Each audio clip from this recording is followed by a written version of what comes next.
নমস্কাৰ সকলোকে মোৰ চেনেললৈ স্বাগতম জনাইছোঁ। আজি আমাৰ মাজত এটা সুখবৰ আহিছে বুলি ক'ব আমি পাৰোঁ।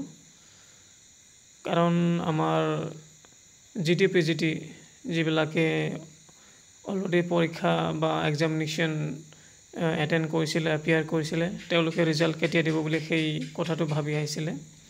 এতিয়া তেওঁলোকৰ এতিয়া ভাল খবৰ, ৰিজাল্টটো দিবগৈ আৰু ডকুমেণ্ট ভেৰিফিকেশ্যনৰ হ'বলৈ গৈ আছে। কিন্তু তাৰ আগতে আমাৰ আৰু এটা পৰীক্ষা হৈ গ'ল, সেইটো হ'ল ADREৰ ৰিটেন টেষ্ট।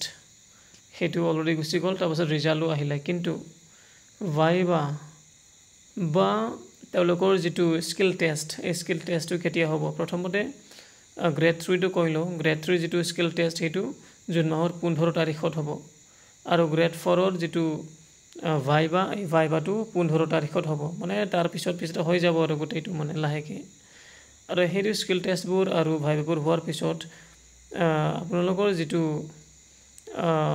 চিলেকশ্যন প্ৰচিজাৰ বা এপইণ্টমেণ্ট বা ফাইনেল যিটো লিষ্ট, সেই লিষ্টটো এই মাহতে ওলাব, মানে জুন মাহতে ওলাব।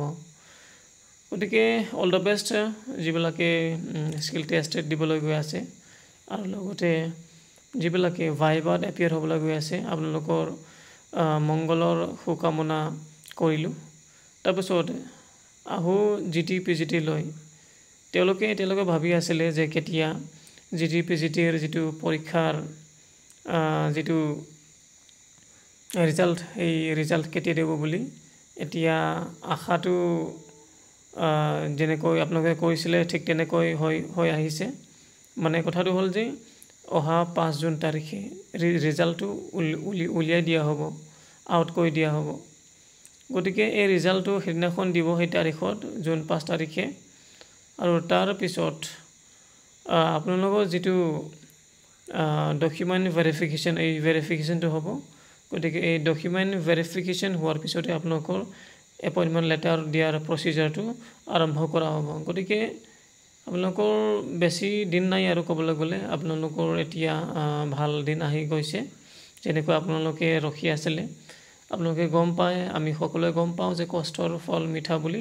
গতিকে যেনেকৈ আপোনালোকে কষ্ট কৰিছিলে ৰখি, গতিকে সেই কষ্টৰ ফলটো এতিয়া আহি পাইছেহি।